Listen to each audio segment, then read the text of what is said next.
This is just stuff. And it's become more important to you than living.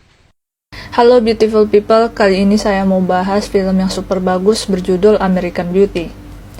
Karakter pertama kita yang merupakan narator di film ini bernama Lester Burnham. Ia adalah seorang pekerja kantoran yang tidak bersemangat, berprofesi sebagai seorang jurnalis di sebuah majalah. Ia telah bekerja 14 tahun dan membenci pekerjaannya.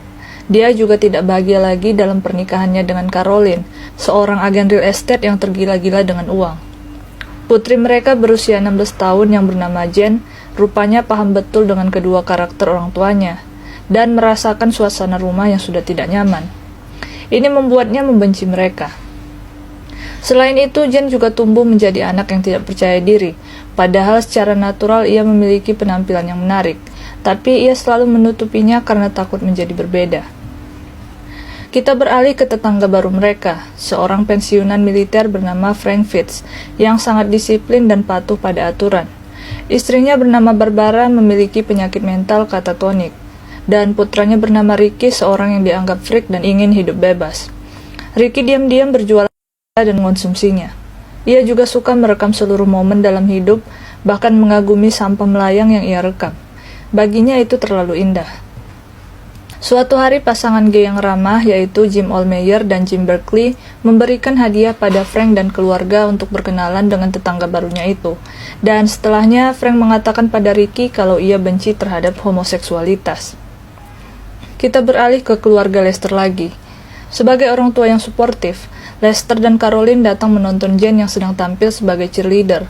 Tapi Lester diam-diam malah jatuh cinta pada teman anaknya sendiri yang bernama Angela. Angela selalu mencerminkan dirinya sebagai gadis yang nakal, dan Jen yang selalu mendengarkan ocehannya tentang para laki-laki dengan tegas meminta Angela untuk tidak dekat-dekat dengan ayahnya yang sedari tadi melihatnya. Sementara Caroline sibuk mendekati pria sukses. Ia sangat ambisi dalam pekerjaannya sampai melewati batas yang membuatnya rela menjadi selingkuhan Buddy Ken, salah seorang agen real estate yang sukses. Suatu hari Lester diberitahu atasannya kalau ia akan di-PHK. Karena perusahaan harus memecat seseorang untuk menutupi kerugian perusahaan. Lester menyetujui hal itu, karena ia juga sudah muak bekerja 14 tahun di sana tapi tidak diberikan apresiasi. Akhirnya ia memeras atasannya dan meminta pesangon yang fantastis. Jika tidak diberikan, maka ia akan membongkar semua rahasia busuk atasannya. Dan karena ini, ia berhasil mendapatkan sejumlah pesangon yang fantastis. Ia juga membeli mobil impiannya yang sedari dulu dia inginkan. Dan kemudian ia melamar pekerjaan sebagai karyawan restoran drive-thru untuk mengisi waktu luangnya. Ketika Angela sedang menginap di kamar Jen, Lester menguping pembicaraan mereka. Angela berkata ia mau dengan ayah Jen jika ayah Jen berbadan bagus. Mendengar ini Lester pun jadi rajin berolahraga. Ia juga mulai mengonsumsi yang ia beli dari Ricky. Ricky yang sudah suka pada Jen sejak lama memberanikan diri berkenalan dengannya. Walaupun awalnya Jen mengira dia adalah stalker, tapi setelah Ricky menjelaskan kalau dia hanya menyukainya, akhirnya mereka menjadi dekat dan berpacaran. Ketika sedang bekerja, Lester menangkap basah istrinya yang sedang selingkuh dengan Ken, namun dia tidak peduli lagi tentang hal itu. Sedangkan Ken memutuskan untuk menyudahi hubungannya dengan Caroline karena ia khawatir akan biaya perceraian yang mahal jika istrinya juga tahu. Caroline jadi frustasi karena masalah asmara dan pekerjaannya tidak berhasil. Sementara itu, Frank melihat kedekatan Ricky dan Lester. Ia jadi curiga anaknya adalah gay. Frank langsung marah-marah pada Ricky berkata kalau hidup itu punya aturan, dan Ricky tidak boleh hidup seenaknya. Ia lalu mengusir anak satu-satunya itu dari rumah, dan menangis. Ricky yang diusir lalu pergi ke rumah Jen. Di sana ia mengajak Jen untuk ikut pergi dengannya ke New York. Tapi Angela yang sedang berada di sana juga mencegah Jen pergi bersama Ricky, yang ia bilang freak. Namun Jen berkata kalau ia juga freak, dan tak akan pernah menjadi normal seperti Angela. Ricky lalu menimpali kalau Angela bukan teman Jen. Ia hanya bersama Jen untuk merasa lebih baik tentang dirinya yang biasa saja dan membosankan. And you're boring. And you're totally ordinary. And you know it. Frank yang sedang berpikiran kacau akhirnya mendatangi Lester. Ia tak dapat membendung perasaannya. Ia yang selama ini diam-diam menyukai Lester, akhirnya namun sayang Lester dengan lembut menolaknya. Setelahnya, Frank pun pergi. Di scene lain ditunjukkan kalau Caroline yang frustasi mengambil sebuah pistol pistol dan berkata kalau ia tidak mau menjadi korban dalam pernikahannya. Ia pun melaju ke rumahnya.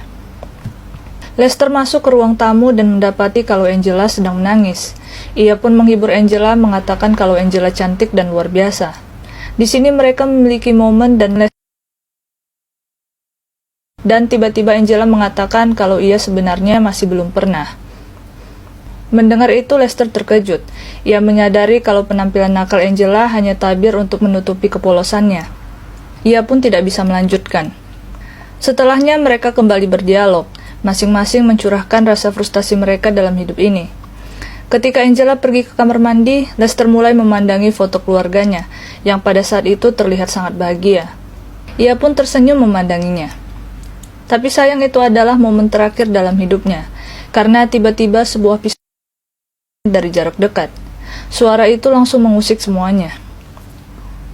Ricky dan Jane menemukan tubuh Lester. Caroline lalu membuang senjatanya dan menangis histeris sambil memeluk pakaian Lester.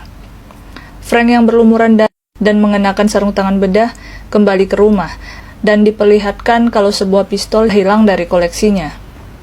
Dan di sisa hidupnya, Lester mengenang seluruh momen hidupnya yang indah. Baginya itu adalah alam, mobil impian, Caroline, Jenny, dan Jenny. Walau ada banyak kegelapan di dunia, tapi ia merasa lebih banyak keindahan, yang datang terus-menerus, turun seperti hujan yang lebat sampai ia tidak mampu untuk mengeluh dan hanya punya rasa syukur yang makin mendalam. Dan film berakhir. Gimana menurut kalian guys? Komen di bawah. Dan satu pertanyaan dari gua, menurut kalian untuk apa Caroline membawa pistol ke rumah? Komen di bawah ya, nanti gua jawab alasannya. Thank you udah nonton dan see you.